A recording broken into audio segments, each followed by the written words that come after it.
Smoked barbecue bacon jerky. You kidding me? So Wicked Cuts makes this one with all natural ingredients. It's gluten-free and made in the USA. Really looking forward to this one. Who's not a fan of barbecue flavored bacon jerky? So let's open this one up. These bags have a lock on them so they can be resealed if you're not going to eat it all right away. The bag has a lot of bacon in it. The bacon is in strips. Now this one has a bit of a sauce. It's a barbecue, so that makes sense. It's not dripping with sauce, but it definitely has been marinated or cooked with it.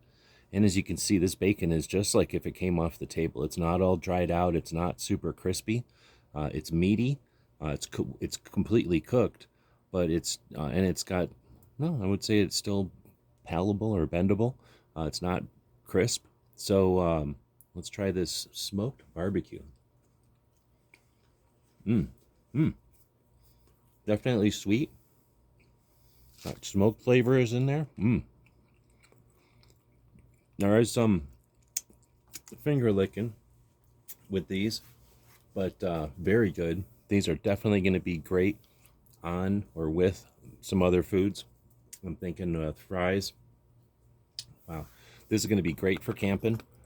This one is the smoked barbecue recipe from Wicked Cuts. We'd like to thank them for sending us this one to check out. Very good. Hope this helps.